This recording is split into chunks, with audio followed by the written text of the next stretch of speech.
tokë. Më ka rënur kokë.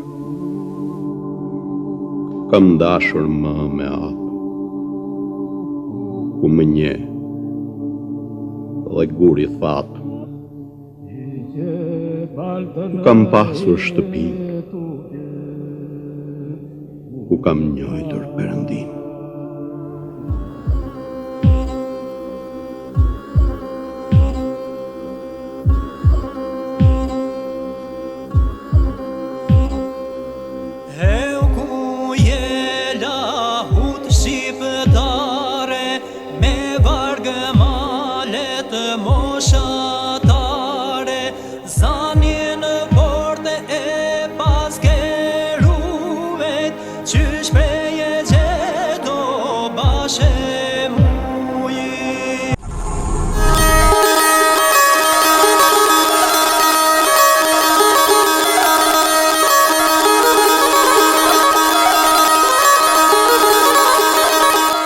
Shikues nderuar televizion shqiptare të Amerikës, ju përshëndes, jemi në emisionin Historia Shqiptare. Të ftuarit në këtë emision janë shumë, pasi edhe historitë shqiptare janë shumëta, janë pafund, me shumë vlera, dhe sot do të flasim për një histori e cila është dhe krenari kombëtare. Është krenari kombëtare pasi ashtu është rritur ajo në komunitetin ton shqiptare, veçanërisht në zonën e Veriut, por ajo që ka vlerë shumë është e ftuara, pasi edhe pse është një aktualisht një jetë jo e kontrolluar, jo interesuar shumë, do të thosha shteti për ruajtjen e vlerave kulturore tradicionale shqiptare, pasi Ministria e Kulturës edhe institucionet e tjera që merren me këto fusha nuk janë në lartësinë e dur, për mos thënë hiç fare, du ta themi, nuk është mirë, por na vjen keq, kështu ndodh. Atëherë Zoti dërgon mesazhe dhe azhonon persona të veçantë, që është e ftuara që unë kam sot. Është një zonjë e mrekullueshme, është një zonjë për të cilën unë kam shumë respekt. E njoh prej shumë vitesh para, në distancë, kemi folur, kemi bashkëpunuar në telefon, por sot jam i privilegjuar ta kem në bisedë. Zonja Shkurtër është edhe kryetare e shoqatës Xhubleta Alpeve Shqiptare, e cila ka shumë aktivitete, edhe ne vazhdimisht e kemi ndjekur këtë organizatë, kemi ndjekur aktivitetin e saj, kemi transmetuar pasi kemi pasur lidhje në shkëmbimin e videove të ndryshme dhe aktiviteteve. Çdo shqiptar do të thotë faleminderit, pasi juve krahas punëve, halleve tua familjare keni dhënë shpatullat kësaj pune, edhe keni punuar dhe punoni pa u ndalur, me qëllim që jo vetëm Xhubletën të ruajmë ashtu siç e futët në UNESCO, por edhe për vlerat artistike, kulturore, trashëgimore të fushave të tjera, për të cilat ne do flasim sot. Ndërpreva ku po flisim për institucionet lidhur me problemet e suportit punës tuaj për trashëgiminë kulturore. Për disa kohë unë kam punuar edhe si mësuese dhe nevoja për me i dhanë autoritet të kësaj veshje, ose si thush, një indicje që mua më ka nisë, ishte fakti që më rastiste shpesh të takoja gratë më shume, nana, lokët, malësis, të cilat flisnin me një dëmshuri të madhe për Xhubletën. Sepse të investosh Xhubleta, në qoftë se një shtëpi, një kull, don diku me punëtor, me angazhimin e të gjithëve, shkon diku në 6 muaj, 7 muaj për mu ndërtua, një Xhublet që ka estetik të jashtëzakonshme në atë, ka shku deri në 9 muaj të punohet. Dhe ndoshta edhe për hir të kësaj investimi kohor që ka bën një loke, sepse ajo ka punuar në vajzninë e saj, po aty ka mishëruar gjithë atë eksperiencë jete të vajznisë, të gjinisë, të kontaktit të pasur shpirtënor që ka fitu në fisin e vet, e ka mishëruar në ta. Dhe nikosisht ka, si thush, ka rujt diçka që atë lisën e Tamlit, kur të qojnë të lisa e Gjakut që do të krijojnë trashëgimin me familjen ku është, si thush, e ka qu fati i saj, ka kriju atë rrjedhën e vlerave të cilat e pasurojnë atë lisën e Gjakut, sepse ka rrit nipa, ka rrit vajza, nikosisht edhe ka dhanë edhe të nuset, pra kjo nan, kjo loke, këtë që e ka mishërua në petkun e saj, e ka trashëgu edhe tek brezat që ka pas mundësi për me, si thush, me i rrit në dije, në formim, në gjithë shka tjetër. Dhe nështë kjo ka kënë edhe indicia që mua me ka ban të kthehem dhe të merrem shumë me këtë veshje. Besoj që jeni koshien, sepse me televizionin tuaj ne kena pas personalisht, kam pas edhe mundësi të bashkëpunoj. Në 2016 kam hap një ekspozita ka kënë Malësia 101 vjetë më parë. Kjo ishte për faktin se kisha 101 fotografi të vjetra dhe shumica prej tyre të shkrepuna ose të kisha e qartun e Pietroshanit, pra të bregu i kishës, ose të kisha e vjetër e Bajzës, sigurisht me gjubleta, me qakqir, me pashi, me hjeshi, vajza, gra, nuse, plaka, dhe me thanë, e gjithë si thush, ai prezantimi asaj ecurisë moshës dhe prezencës e gjubletës, stilit të saj, nënveshjet e gjubletës, gjithë shka tjetër, ishte, si thush, e përmbledhur nga ana vizuale në këtë fotografi. Por njëkohësisht edhe veshjet e burrave, sepse tipologjia e veshjeve të burrave, kastratasit, po them, po thuj se gjithë Malësia madhe, por në veçanti kastratasit, i kanë pas shkrollat e qakqirve, i kanë pas shumë të veçanta. Dhe nuk ka patur një qakqir që nuk e ka pas, po them të pjesa e tyrqeve që kanë pas hagrepin, që në të folme shqipe është e thonën e përcaktuar dhe emri, han me grep. Dhe kjo ka kenë, e kam thonë në shumë vende. Çdo thonë han me grep? Hagrepi është... Besoj e kupton se që është insekti. Hana me grep? Han me grep. Hagrepi është një insekt. Po? I cili, për përqinjen e hermit që ka, i përngjan një gjarpëri. Po? Aso kohë kur i merrnin nizam djemë të ri, burrat që i merrnin nizam, malsorët e merrnin një që zakonisht duhet të gjindej në mes të shnjërgjave, shnjërgji plak dhe shnjërgji ri, do me thonë e gjenin, zakonisht kanë përdorë vojna, të prollume, do me thonë që i kanë prollu vetë, por edhe dhjamin e pulës, për me rujt, një e kanë rujt, do me thonë për me kryua kundër helmin, kurse një tjetër e kanë rujt të gjallë. Dhe me këtë të gjallën, e vendosin në shpinën, pare se me shku një zam djali ose burri, e vendosin në shpinën e djalit që ta pickonte. Dhe kjo i forcon të imunitetin. Për ato 24 orë, ata e mbanin me gjanat e laguna, në mënyrë që këtë ta kalon të, dhe më thanë, i gjithë trupi ta fiton të këtë imunitet. Dhe sa po kalonin 24 orë, i vendosin kundër helmin, që ishte kë langu që prolonte, pasi vendosin në këtë vojnë ose në dhjamin e pulës. Dhe kjo ishte një teknik, sepse ka qëllu që ndoshta ka edhe shumë persona që mund të kenë kalu këtë eksperiencë, nëse ata ka një plagë, cila do të jetë plaga që mund të marrin, ajo nuk infekton asnjëherë. Po pse ishte grepi tek pantallonat? Sepse kjo identifikon të forcën e burrit. E burrit, pra grepi nuk e kafshon dhe dot në pantallonat e shajakut? Jo, përveç asaj, po përcakton të forcën e burrit, pra ky që i vesh këta qakqir, e ka kalu këtë eksperiencë, sepse të rinë, të fëmijet, zakonisht nuk përdore, kjo përdoresh në disa civile rushi, ato shkrollet, ose krejt thjeshta.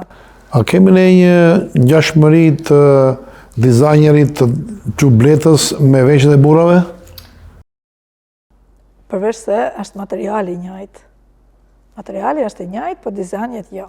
Ato shkrollat e gjubletës janë krejt tjetër në krahasim me shkrollat e burrave. Çfarë periudhe i përket gjubleta? Ke një saksi? Tani... Kur është përdorur për të parë? Në të vërtet, tashmë shkenca, sigurisht në shkencë përfshihet gjithkush që mundohet të shkruaj ose të interpretojë në mënyrën e vet diçka. Nëse kemi burime arkivore. Fenomene, por në 2020-ën, kur organizuam një simpozion shkencor, ndër të tjera kena prodhu si shoqat kena prodhu edhe një dokumentar. Dhe në këtë dokumentar, sigurisht shkencor, sepse është plot me referenca, një nga referencat ose detajet pse sot shkencëtarët pretendojnë që ka këtë vjetërsi, është për faktin se në periudhën e ish Jugosllavisë, në kohën kur po baj, si thush, centralizimi i infrastrukturës, po punohi edhe një rrugë në malet e Bogës aso kohë. Në malet e Bogës janë diku në mes të Plavgucis dhe nuk e di në atë zona, se nuk e di me kë kufizohet. Dhe aty gjenë një grua të varrosun me xhublet në mes këtyre gërmimeve, e cila ishte në një gur, në këtë gur ishte në piks, që do thot, ishte hermetik. Pjesa ku ishte gruja, e varrosun ishte hermetike. Gjë që lënë të kuptohet që mund të ketë kënë e varrosun në bor e cila ka kënë, si thush, e kthym në akull, dhe ka përthith elemente të ranisht, gur, plohën, e kështu me radhë, dhe është në piks. Dhe kur e kanë hapa të, kanë gjetë elemente të xhubletës, të veshur, pra, të pa dekompozume tërësisht. Dhe këtë material, këtë kufom, këtë, si thush, gjetje që kanë ba, për të vërtetuar me shkencë, e kanë institucione shkencore të Beogradit, e kanë marrë dhe e kanë qu për studimet e mirë fillta, aso kohët, sepse teknologjia nuk ka kënë ka që pasur sa është tani, dhe e kanë qu diku në Gjermani, nuk e di se ku, por këtë referencë e kena gjetë rastësisht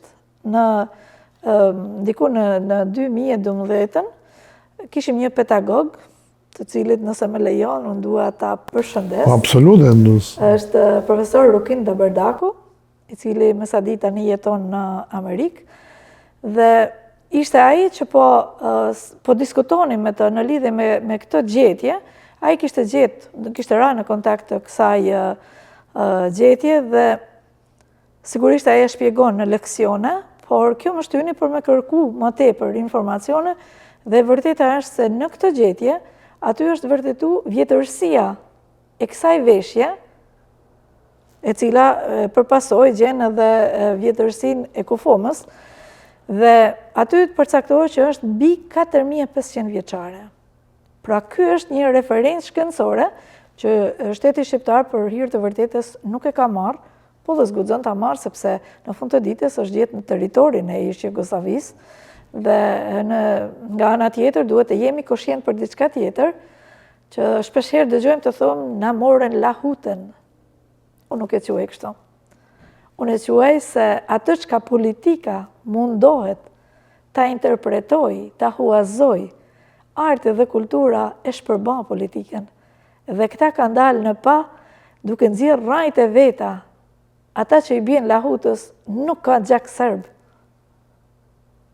Sepse në çdo prononcim që mund të bash me cilin do që i bien lahutës, nuk flas për këta të sotmet, por të gjithë thonë që kjo është një instrument që e kena trashëgum. Nëse e kanë të trashëgum, ata kanë ardhur në shekullin të fundit, në shekullin e 9.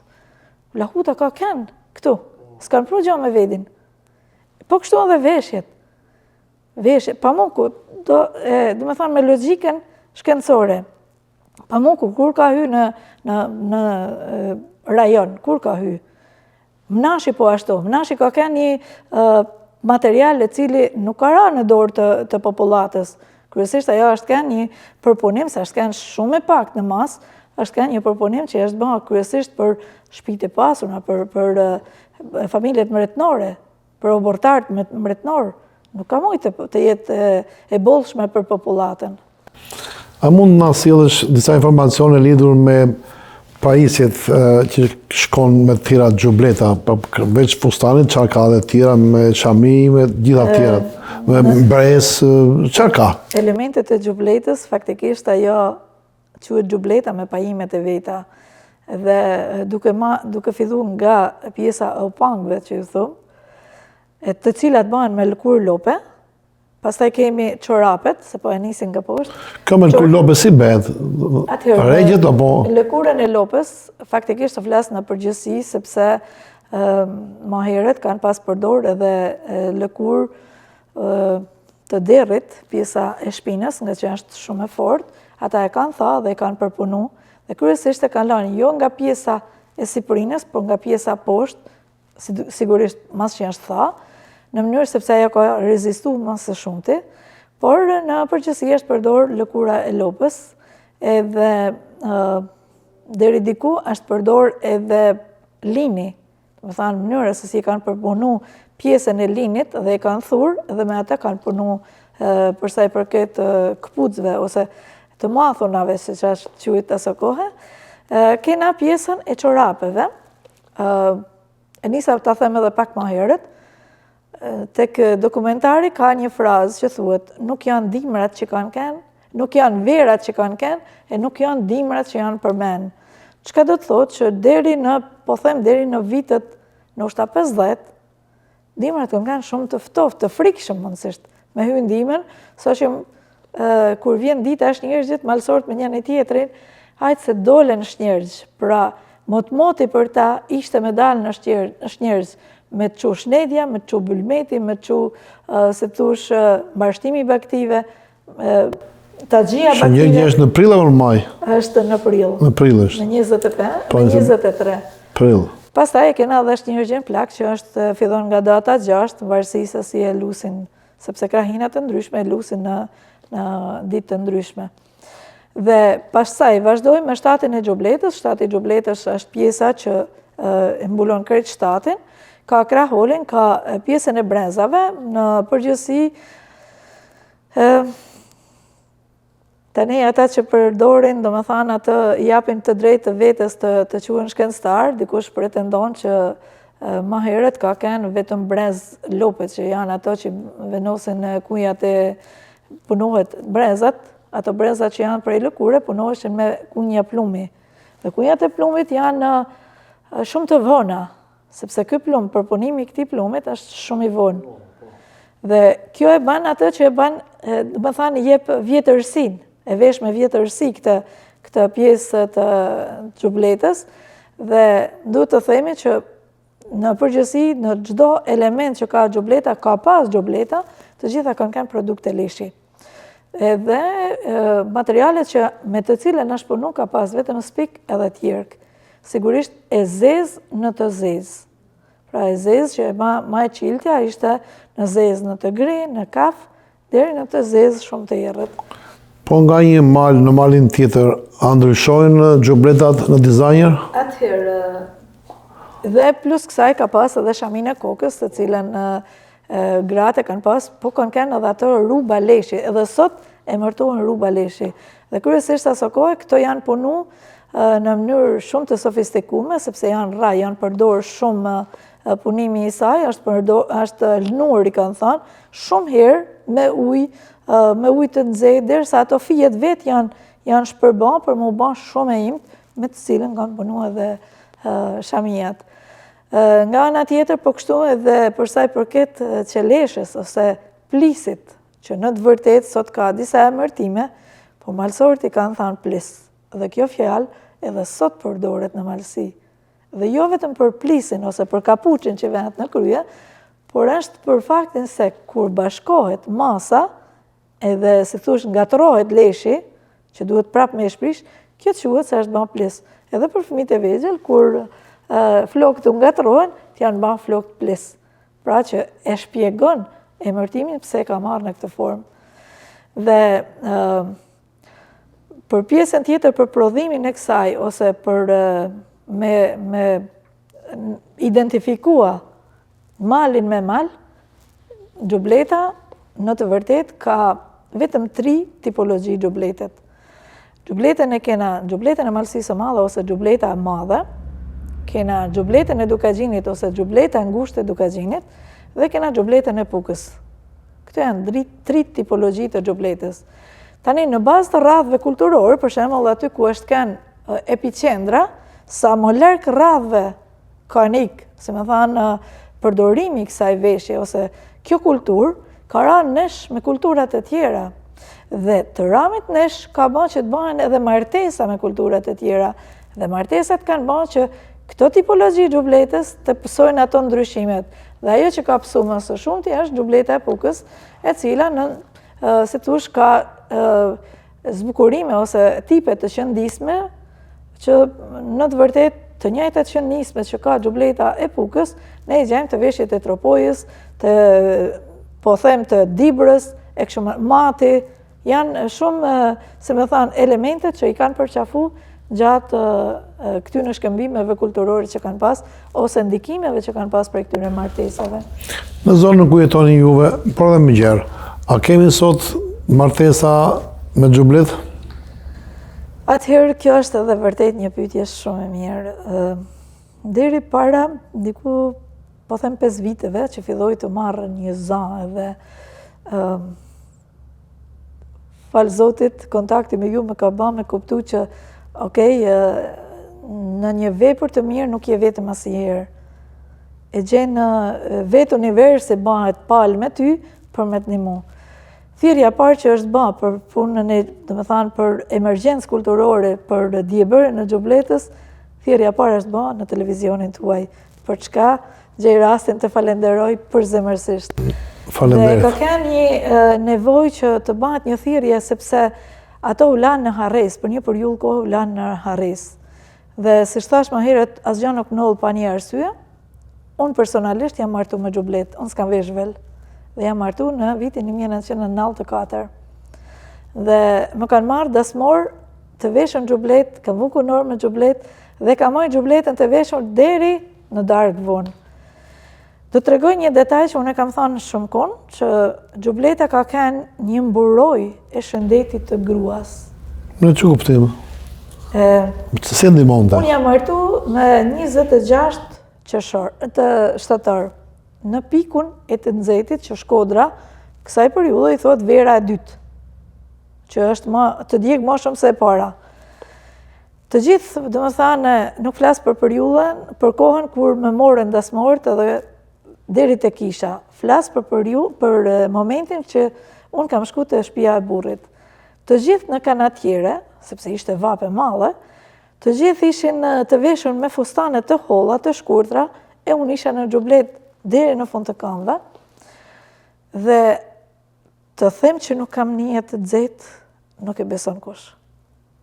Sepse ajo është si një mantel që ti e nënhije, si me kanë nënhije në një lisi, ku edhe njën fladin që të përshkon. Dhe me të vërtet, kjo ka kanë një eksperiencë shumë e rëndësishme për mu. Sepse sot e veshin 1 orë, e veshin 2 orë, e veshin një aktivitet, e hekin me një herë. Por atëherë për mu ka kanë një eksperiencë shumë e rëndësishme, ndoshta edhe një ndikim plus për sa i përket këtij angazhimi që ka marrë që ta studioj e ta vlerësoj kaq shumë. Cilat kanë qenë disa nga aktivitetet tuaja më të rëndësishme që ja keni kushtuar xhubletës, krahas librit që keni shkruar? Të them të drejtën, aktivitete. Në 2019 unë kam bërë një projekt, të vetmin projekt, për sa i përket pjesës studimore, që më kam mbështet Ministria e Kulturës, sigurisht me një fond, për mos më thënë që sharak, e dhimbshme sa ka kenë. Megjithatë, mua më ka mjaftu, më ka motivu dhe ajo për cilën unë kisha nevojë në këtë moment ishte tutela institucionale. Sepse është shumë e rëndësishme, unë punoj për shtetin. Aso kohë isha person fizik, pra nuk e kisha shoqatën. Dhe sigurisht doli jashtëzakonisht bukur, mlodha shumë informacione, 150 plaka të moshume kam intervistu për këtë projekt. Dhe për mu është më shumë se një diplom, ajo eksperiencë që kam kalu, ato dije që kam marrë që jo vetëm për xhubletën, për gjithë shka tjetër që lidhet me trashëgiminë kulturore. Dhe ky hap më ka bën që të ndjek vazhdimisht, domethënë që të mos nalem. Në 2020 bëj një projekt që ishte një thirrje nga Fundi i Ambasadorëve, ky në anglisht, të cilin e bëj në lidhje me diebërin e xhubletës, që për fat të keq apo nuk e di si ta them, kanë huazu dhe kanë përdorur të tjerë për shkak se u zgjoll si projekti më i mirë, por për shkak se unë nuk kisha një mbrojtje ligjore që duhet të kisha një, si thush, person juridik që quhet shoqata, unë nuk e kisha në atë moment, nuk kishte asnjë të licencume e cila pagunte taksat që do të thotë mirë me ligjin, aso kohë që ta kisha ta, si thush, mbështetje ose të hyja nën tutelën e saj, dhe kjo me ka çu drejt asaj që unë duhet të hapja patjetër një shoqat në mënyrë që ta mbroj, sepse ishte vetmja formë për ta mbrojtur.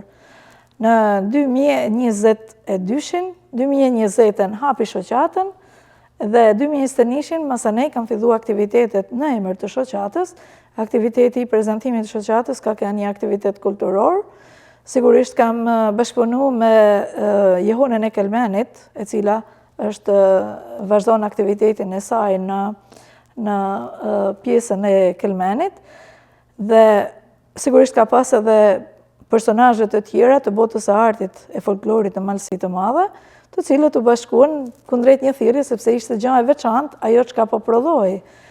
Me njëherë mas kësaj kam fillu të punoj dhe të mbledh, si thush, informacione për sa i përket ekzistencës së xhubletave, që për hir të vërtetës ka shumë. Në Malësinë të Madhe ka plot.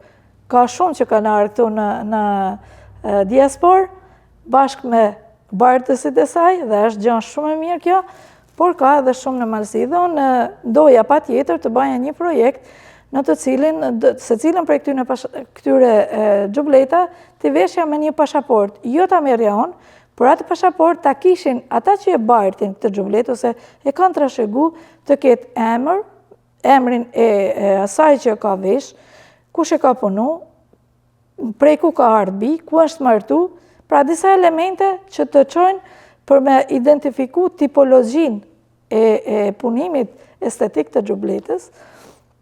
Sigurisht disa edhe i pajisa, paralel me këtë mundova të gjej gratë të cilat kishin mundësi për me bë punë dore, dhe gjatë kësaj kohë unë kam mbledh shumë xhubleta, të cilat ishin drejt degradimit, i kam, si thush, riciklua, dhe sot kam një fond të pasur të xhubletave që i përdori për aktivitetet e shoqatës. Dhe pasaj filloi të plotësohej dosja për hir të vërtetës. Njeriu mundohet të jap maksimumin për diçka që të përket. Dhe ajo që të përket ty është pasuria jotja që ti lufton fort ta mbrosh me gjithçka. E keqja më e madhe është se personazhet të cilët ishin caktuar për të formulu pjesën e dosjes nuk ishin asnjë që kishte lidhje me xhubletën, nga Gjirokastra, nga Dibra, nga Myzeqeja, nga Fieri, dhe asnjë në lidhje me xhubletën. Në institucione nuk është se ka personazhe dashamirës të këtyre vlerave, dhe përballë kësaj situate kam luftu fort, në mënyrë që ato çka të shkruhet aty, të shkruhet në mënyrën më të vërtet të mundshme, të mos abuzohet, dhe kjo xhublet të zbërthehet në vlerat reale të kulturës shpirtërore, por dhe originalitetin e saj nga ana fizike. Për fatin e keq mund të them, që kjo me ka bërë edhe t'i kthem prap studimeve, në UNESCO ka shkuar vetëm diebërja e xhubletës, dhe jo vlerat e xhubletës. Dhe akoma rreskohet që edhe kjo të rikthehet për efekt asaj që shteti shqiptar nuk ka dhënë maksimumin për të mbrojtur këtë pasuri kulturore që kanë pas malësorët. Por nga ana tjetër, e kam thënë vazhdimisht që UNESCO është në Malësi, është ndërmalësor. Janë ata që mbrojnë, janë ata që ruajnë. Nuk është e nevojshme që ne të punojmë për hir të UNESCO-s, sa është e nevojshme të ruajmë atamanetin e nanave tona. Dhe u plotsu dosja, ka shku, doli, domethënë që u pranu, sepse në një farë mënyrët kudo njerëzit i bëjnë institucionet, jo institucionet nuk bëjnë njerëzit. Dhe diku me dëshirë, diku me influencë, një investim në punë, në vlerë monetare, ajo e çan detin dhe realizon atë që është për të realizu, u pranu në UNESCO. Sigurisht ka pas edhe lubim për këtë pjesë, sepse kanë pas shumë personazhe të cilët kanë dhënë kontributin e tyre. Unë nuk I njoh me emra, por është e nevojshme t'i falenderoj nga zemra.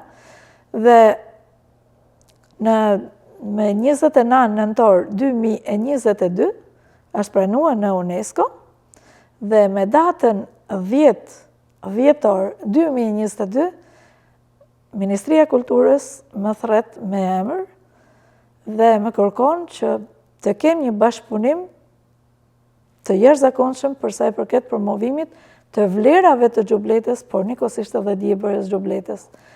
Me datën 10 dhjetor të 2022-shit kam bërë një aktivitet në Lezhë, të cilin tek monumenti Skënderbeut ne kena dhënë një koncert, përveç se kena bërë një prezantim të librit, dhe më njëherë kena shku në Ministrinë e Kulturës, ku kena bërë një filmim, po të them, për me përcaktu vlerat e Xhubletës, një filmim, si thush, dokumentim të detajum, 3D se quhen tashmë këto pjesa e teknologjisë, të cilën e kanë dhënë pastaj me datën 20 fiks, datën 20 dhjetor, unë kam qu me shoqatën time, kam qu 60 gra e vajza, nga mosha 6 vjeç, deri në moshën 96 vjeç, I kam qua në Pallatin e Brigadave, ku kena ba një interpretim dhe demonstrim të diebërjes Xhubletës në detaje, nga pjesa e parë që është për zgjedhja e leshit, deri tek elementi I fundit që është prodhimi ose qepja e Xhubletës. Me kemi këtë material? Në të vërtetë atë e ka ministria, sepse aty për çudi ditë nuk me kanë lanë të marr operator ose të kem mundësi të kem vetë ato filmime, ata I kanë filmuar shteti, sigurisht që janë këto dokumente, janë në YouTube sekuenca, por pjesa më e madhe televizionet shqiptare I kanë të gjitha. Dhe ka kanë një eksperiencë shumë e lodhshme për mua, por një sakrificë shumë e dashtun për mua. Dhe në një farë mënyrë, aty kam menu se kam realizu në një mas atë pjesën e amanetit këtu. Por nuk maron aty, unë vazhdimisht kam punu, pastaj kena ba për Xhubletën, kam ba simpozium në përmjet thirrjeve që bam kudo ku harta etnografike përcakton bartësit e Xhubletës, që nga bregu I Matës e deri në Plavë, Kosovë, kanë ardhur shumë prej tyre, të cilët secili ka pranuar atë kombëtesën e vet, sigurisht duke zbërthy me detaje, jo vetëm nga ana fizike, tipologjinë e Xhubletës, por edhe, si thush, kulturën shpirtërore që është mishëruar në të. Për shembull, është një detaj shumë I rëndësishëm që duhet ta dinë të gjithë, Xhubleta më herët nuk është quajtur Xhublet, sepse këtë detaj e përdoren personazhe që nuk dua t'u jap emër, por me pretendimin e tyre që Xhubleta është marrë nga bleta ose për ngjan bletës. Kjo nuk është as pak pozitive të krijosh hipoteza të tilla, sepse malësorët në emërtime, në veprime, në qëndrime ose edhe në toponimet që kanë vendos për objekte, për çka do tjetër, ata kanë lidhur me një veprim. Pra me një veprim. Çdo do të Xhublet? Më herët I kanë thënë Xhupit. Xhupit? Xhupit. Xhupit, do të thënë xhup, sepse e ka xhybe, ajo që vehet që ka atë pjesën si pjesa e mantelit që ka pjesën e mbulesës së kokës. Gjoka e mirditës, pra fillon me xh, dhe ky është një emërtim, po them I lirë, I pandryshuar. Dhe Xhupet është me peta. Xhup me peta. Ka shumë hipoteza të cilat I kam mbledh, por kryesisht është një detaj që duhet ta kuptojmë që ne sot asnjëherë nuk mund të themi që kena emërtimet eksakte. A kem urdo? sepse vetë koha ban që njerëzit, ose për shembull prezenca e kulturave të tjera, se për shembull ne disa herë ne jena pushtu prej slavëve, disa herë të tjera jena pushtu nga Bizanti, nga Roma, pastaj 500 vjetë që kena kanë në sundimin turk, ardhja e pushtimit të Austro-Hungarisë, të gjithë ta kanë lënë elemente gjuhësor. Flasim për pjesën gjuhësore. Dhe kjo ka bërë që ndoshta shumë toponime ose shumë emërtime të lakohen, jo në formën në saj origjinale. Shumë faleminderit. Folëm për zbulimin, për ruajtjen, për mirëmbajtjen. A kemi prodhime të reja të xhubletës? Atëherë, diku besoj para 2 vitesh, unë kam bërë përpjekje të hap kurse, sepse si thash në atë projektin që bana me Ministrinë e Kulturës, krahas atij projekti që duhej të realizohej, arrita të mbledh edhe një cikël leksionesh, të përpunoj një cikël leksionesh që lidhen me diebërin e xhubletës, të cilat unë i kam në një libër. Dhe një pjesë të këtyre leksione për me justifikua pra diebërin e xhubletës për cilën kisha bërë projektin, një pjesë ja dërgoj ministrisë, po jo të gjitha, sepse për fatin e keq e drejta autorit tek ne shkelet si një autostradë që kalon gjithkush.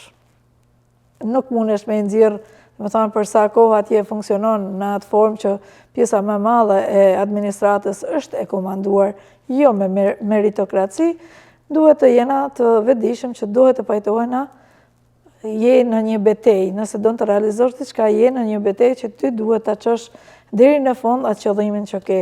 Dhe kështu që unë i pasurova, i mlodha sërish si më thanë, në detaje, dhe këto me kalimin e kohës shpresoj të gjej një mundësi për t'i botu, por paralel me këtë unë jam të bënë edhe për sa kohë unë i kam të gjitha, si thush, almiset e xhubletës ose mjetet e punës të gjitha, kjo me ban të luftoj fort, të luboj fort për me gjetë një mundësi për me digitalizu diebërin e xhubletës. Unë kam tentu disa herë në përmjet institucioneve, thirrjeve që ka bërë Ministria e Kulturës, tashmë edhe ekonomisë që janë mbledhur 3 bashkë, edhe për hir të vërtetës e dhimbshme ta them, por prioriteti jepet atyre që kanë lidhje partijake, që s'kan asnjë lidhje me xhubletën. Dhe e keqja më e madhe është që kalojnë deri dhe në pushtetin vendor. Dhe është shumë e dhimbshme kjo pjesë. Është shumë, po shumë e dhimbshme. Megjithatë, gratë malësore e kanë shumë të lehtë të, si thush, ta përqafojnë këtë aftësi diebërjet, sepse të gjitha kanë pas një kulturë të vetëm që për punimin e leshit me bën çorape, me bën fonela, po them pjesa e moshës teme dhe ma të vjetra. Kurse moshat e reja, sado që ja u shpjegon, sigurisht vetëm ana vizive mundet që ata ta përthithin sado pak këtë mundësi të ruajtjes së saj. Dhe mendoj që edhe vetë UNESCO në këtë rast duhet patjetër të kërkojë me çdo kusht që të krijohet kjo mundësi. Për sa kohë bëhet digjitale, ajo mbetet e përjetshme, sepse ajo shpërndahet, sot teknologjia është ajo që na mban në informacion, na mban në, si thosh, në kontakt gjithë botën. Për sa kohë themi që jetojmë në një fshat të vogël global. Për sa kohë një fenomen që ndodh në Australi në kohë rekord e merr vesh për punë minutash e merr vesh kudo ku je nëpër botë. Punohet, xhubleta punohet, dhe punohet, unë do t'jap edhe disa detaje, të kërkoj falje. Në urdo. Në përmjet shoqatës, kena përgadit disa vlerësime, dhe vlerësimet kryesore dhe parësore janë ato artizanet e shekullit, që do t'u jepen të gjitha grave, të cilat kanë dhënë kontribut, kanë punu, xhubleta, jo vetëm për veten, po kanë punu me bën pajat e vajzave në malësi. Dhe një nga këto malësore, këto artizane të palodhuna, të afta, duararta, ka kanë edhe preta dhe dvukaj, pas dritë, të cilën nuk pata fatin ta njoh. Edhe pse rash në kontakt me të, ajo ka qenë një grua, një fisnike, një thesar në mesin tonë, por këdo që e ka njoft, sepse të ruash e të kultivosh kulturën shpirtnore të parëve tu, menoj që është një mision që jo gjithkush mundet me ba, sepse ajo bëhet me dëshuri. Po se bëhet me dëshuri, këtë punë se realizon asnjëherë. Dhe ajo ka lanë një pasuri të jashtëzakonshme në për malsor, në për të gjithë këta emigrantat të cilët ruajnë traditat, edhe pse janë të vendosën që banojnë sot në kudo në diasporën në botë, sepse jo vetëm në Amerikë, po kudo edhe në Evropë, veshjet e saj të punuara prej durve të saj, ato janë shpërnda dhe ato janë një punim tepër i rrallë, sepse ty kanë se merre me këtë pjesë, e vlerësoj shumë edhe estetikën e punimit që ka pas duar të harta vërtet. Nga ana tjetër, jo vetëm ajo, ne kena edhe Tolelekën në Tuz, e cila për nga mosha është një mrekulli që ajo ka aftësi të punoj akoma, ose një farë mënyrë ta promovoj këtë dijebërje nëpërmjet mediave. Një tjetër artizane, ose më sakt, një pasuri më vete që Malësia Madhe ka, këtë e them nga vlerësimi për sa kohë vetë e njoh në detaje ato që është përcjell në media, menoj që një pasuri më vete Malësia Madhe ka familjen Vuktilaj.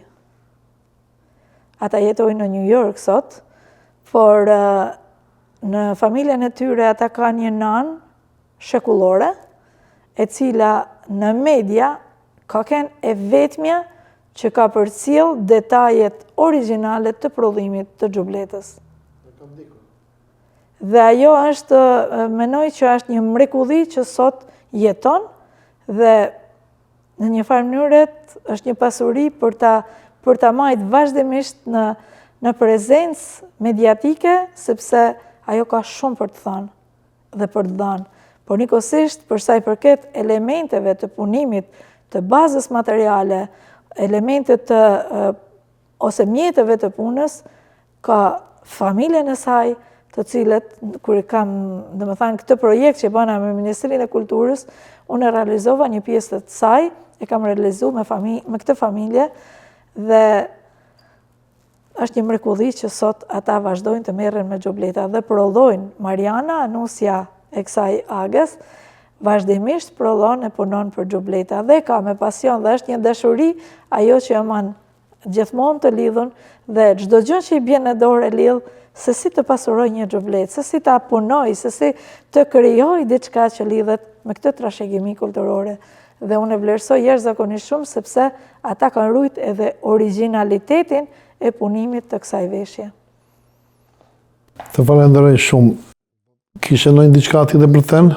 Atëherë, për sa i përket pjesës së televizionit tuaj, unë dua me zemër të falenderoj, por njëkohësisht edhe të shpreh mirënjohje të jashtëzakonshme për faktin se ju vazhdimisht keni dhënë të gjitha ato aktivitete kulturore që ne kena, si më thanë, kena organizu, kena punu, kena dhënë maksimumin për të përcjell vlerat të xhubletës, por edhe kulturës shpirtnore, sidomos kultivimit në brezat të rinj, kam pas fatin e mirë që nëpërmjet kontakteve indirekte ose direkte janë prezantuar dhe me televizionin tuaj. Unë të falenderoj shumë dhe për këtë kena një mirënjohje zemre, vërtet, por kjo është shumë modeste në krahasim me atë mirënjohje shpirtnore që kena për këtë media, që në të vërtet kultura shpirtnore që përcjell tek malsorët kryesisht, por tek shqiptarët në përgjithësi, na ban që të njihen na krenar që ne kena pas mundësi, ose ju na keni krijuar mundësi, më mirë me thanë, për ta përcjell atë aktivitetin dhe kontributin tonë në ruajtjen e xhubletës. Njëkohësisht, për televizionin tuaj kena edhe një kopje të librit, ku mund të ketë shumë detaje të lidhen përsa njohurive ose vlerave të xhubletës, tipologjive anashkencore, se si është trajtua xhubleta në përyllat e ndryshme nga studiues të ndryshëm. Këto janë për ju, për çka ju falenderoj dhe gjej kohën edhe të shpreh atë vlerësimin për mënyrën se si e perceptoni për sa i përket kulturës shpirtërore të malësorëve, jo vetëm për xhubletën, por për gjithçka tjetër, mënyrën se si e ndërthurni jetën ose si thush përjullën e hershme me të tashmen dhe se si shqiptarët ose malësorët kanë arritur të ruajnë traditën e tyre edhe këtu në diasporë. Unë ju falenderoj shumë. Është e vërtet që televizioni shqiptar të Amerikës i kanë ndjekur aktivitetin në përgjithësi të marrësisë madhe në kuadrat e emisionit, është mision Marrësia e Madhe PLM-THSAR, dhe aktivitetet tuaj kanë zënë një vend shumë të rëndësishëm, edhe pse ne nuk kemi marrë pjesë aty, ne i kemi marrë materialet, i kemi transmetuar këtu për shikuesit, por të falenderoj shumë për këtë gest fisnik që bën, dhe të premtoj se televizioni shqiptar të Amerikës do të jetë vazhdimisht jo vetëm për aktivitetet tuaja, por për gjithë aktivitetet që bëhen me vlerë kombëtare shqiptare. Nga ana tjetër, do t'ju them, duke mbyllur emisionin, do t'ju them se ishte një nga emisionet shumë të rëndësishme të televizionit shqiptar të Amerikës, ishte i rëndësishëm pasi jo vetëm se televizori fitoi një vlerë të shtuar për vlerat kombëtare shqiptare, por me të gjitha ju vini dhe një zonjë e mrekullueshme që i keni dhënë dhe vazhdoni të jepni një mësim, një shuplak jashtëzakonisht të rëndë institucioneve shqiptare, kulturës dhe të trashëgimisë kulturore, pasi pa kujdesin e tyre, juve keni mbledhur, keni ruajtur, keni zhvilluar dhe po zhvilloni aktivitete me shumë vlerë dhe keni hyrë në historinë e Shqipërisë, dhe edhe unë isha i privilegjuar që kisha ftuar sot. Faleminderit. Dhe të falenderoj shumë. Faleminderit ju. Respekt dhe sukses. Faleminderit. Shumë faleminderit. Shumë faleminderit edhe Zoti ju bekoft edhe paçi jetë gjatë në aktivitetet tuaja. Do ta them dy fjalë për shikuesit. Jo vetëm për zonën tuaj që t'jen krenar me punën që ju e keni bërë, pasi jeta ka hallet e saja, do të bash familjen, do të punosh, dhe të punosh në mënyrë vullnetare, të punosh pa para për të sistemuar një vlerë kombëtare shqiptare, nuk ka nevojë për fjalë, ju jeni një pasuri e kombit ton dhe qofshi jetë gjatë. Tani juve keni aktivitete edhe në të ardhmen, keni bërë dhe hulumtime në fushat të ndryshme, ju hap mundësin, kamera për ju, çfarë do të thuash shikuesve të televizorit shqiptar të Amerikës dhe veçanërisht këtyre që jetojnë në Amerikë, pasi kanë mundësi, morën informacione, e panë se kush jeni ju, dhe kanë mundësi që t'ju ndihmojnë për çdo aktivitet dhe kanë besim të plot, shumë qetë, shumë lehtë do t'u ndihmojnë. Edhe televizioni ton do t'i pari që do të suportojë edhe personat që do merren me këto punë, edhe ju vazhdimisht. Bile, e lash për në fund, ju jeni korespondente dhe gazetare e disa mediave tjera, nëse gjeni hapësirë, unë juftoj qysh nga muaj që fillon, tini dhe një bashkëpunim me juve, pasi unë do të ndihem shumë i nderuar i privilegjuar të punojmë së bashku. Faleminderit, e vlerësoj shumë, ndihem shumë e privilegjuar për këtë ofertë, por aktualisht unë po mbaroj studimet e larta për trashëgimi kulturore, dhe më thënë është një cikël studimesh tjetër, dhe më thënë pas universitar, dhe është për trashëgimin kulturore. Dhe këtë e bëj për të marrë një gradë shkencore dhe ato prodhimet që të jenë tani e tutje, qofshin të shkrume, qofshin materiale filmike ose investime në përsa i përket të mbrojtjes trashëgimisë kulturore të Malësisë së Madhe e jo vitëm, sigurisht edhe kryesisht për xhubletën, dua që ta kenë një gradë shkencore në mënyrë që të mos abuzohet me të, e them me keqardhje, të mos abuzohet me të akademia e shkencave deri në momentin që unë kam hyrë në këtë betejë, e thënë më qartë, pretendonin që Malësia e Madhe është Kelmend dhe Kelmendi është Malësia e Madhe. Xhubleta është e Kelmendit. Dhe kjo është shumë e dhimbshme, sepse gjobleta e Malësisë së Madhe është identike në të gjitha malet e Malësisë. Ka vetëm 3 tipologji gjobletash, Malësia e Madhe është kudo kushtrihen malësorët e Malësisë Madhe, kudo, edhe në diasporë. Dhe ajo që e them me këtë qartë sepse unë jam shumë modeste kur bëhet fjalë për të kërkuar diçka, por nuk kërkoj asnjëherë për vete. Ëndra ime dhe emergjenca ime është digitalizimi i diebërjes gjobletës. Sot e shohin si një mjet nga që ka hyrë në UNESCO, Ministria e Kulturës jep shumë fonde, por për fatin e keq ato fonde nuk shkojnë në duart e atij që duhet me investu, sepse sot të punosh me teknologji, ju dini fort mirë që duhet të jenë mjetet më të sofistikume që kërkojnë para dhe nuk bëhet nuk mund të kalohet me mjete modeste dhe ato kushtojnë. Dhe unë të vetëm gjë që dua nga shqiptarët, pjesën tjetër e realizoj vetë. Vetëm digitalizimin e diebërjes gjobletës.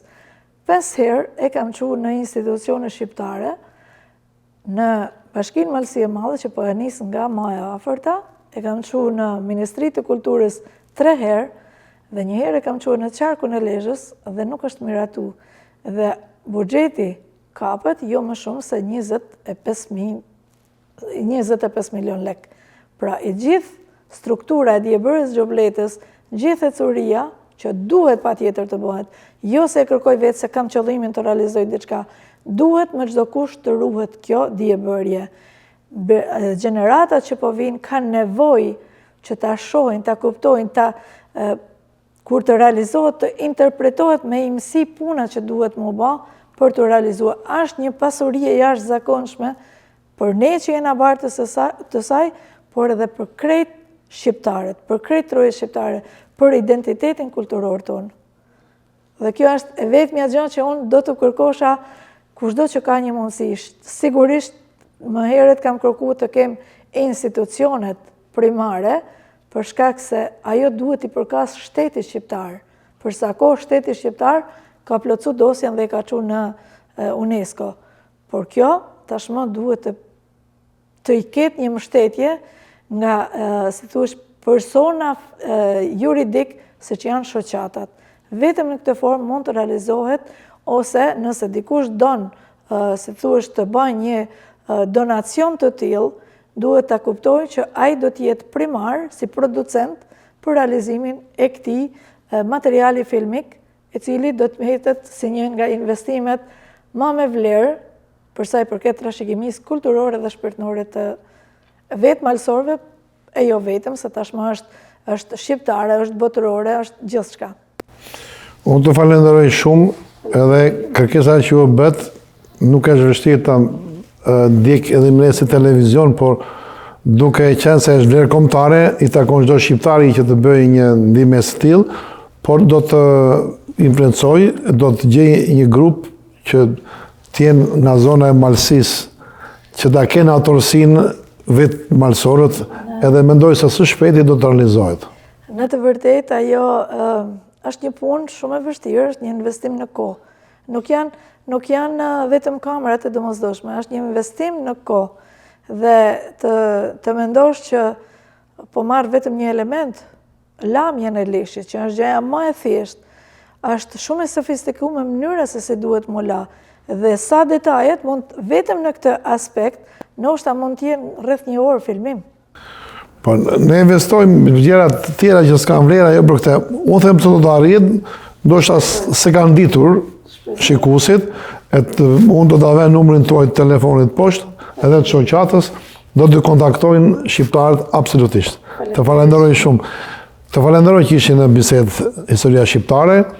Je një zonjë mrekullueshme, je një intelektuale e veçantë, një historiane, etnologe, studiuse, do të thosha nga më të mirat që unë kam kontaktuar gjatë tyre viteve në Shqipëri, ose do thosha e veçantë, sepse të tjerët janë institucionet paguan dhe se bëjnë punën, ndërsa juve jeni në mënyrë individuale, pra me iniciativën tuaj keni bërë këto mrekulli, dhe shembullin tuaj do ta ndjekin të gjithë shqiptarët kudo ku janë, pavarësisht ku jetojnë, pasi kanë mundësi që të ndihmojnë e të japin diçka për historinë shqiptare, jo në fusha të ndryshme, siç ata kanë mundësinë. Të falenderoj me shpresë, me zipres të kem përsëri në një bisedë tjetër, dhe pse jo me kronikat që do të na sillni në Shkodra jon Loce. Me kënaqësi të falenderoj dhe njëkohësisht jem shumë e privilegjuar që më krijoni hapësira të tilla, Absolutisht. ashtu tepër sepse media është ajo mjeti i komunikimit me secilin që ka nevojë të zgjohet në nërgjegje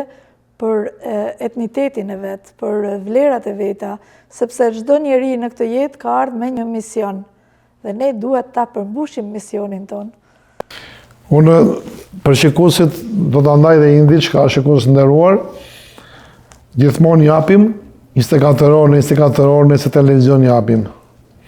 Pasi japim promovimet e Komunitetit Shqiptar, vlerat e Komunitetit Shqiptar, edhe ndihemi përsëri shërbëtor që do të punojnë dhe në të ardhmen, por ndonjëherë ndihemi dhe mirë kur krahas librave që na arritin njohurit, japin edhe mirënjohje, edhe unë do ta lexoj vetë, pasi duke lexuar këtë më marr më shumë energji, motivojmë më shumë dhe nuk dua t'ju them juve me atë rastin në e neve, por respektoni punën e të tjerëve.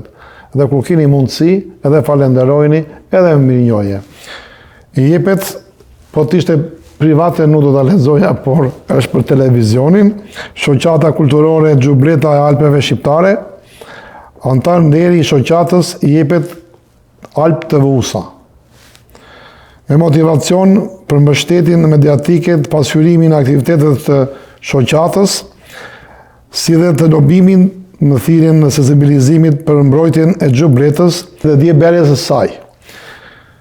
Kryetare e shoqatës Xhubreta e Alpeve Shqiptare Rita Shkurtaj, sekretare Angela Shkurtaj, dhe ju falenderoj ju për vëmendjen, e falenderoj në emrin tuaj zonjë Rita Shkurtaj, me shpresë që të kemi sa më shumë Rita Shkurtaj, por ta kemi edhe përsëri të ftuar. Ju falemderit dhe shikojmë në emisionin e radhës Historia Shqiptare. Shumë falemderit.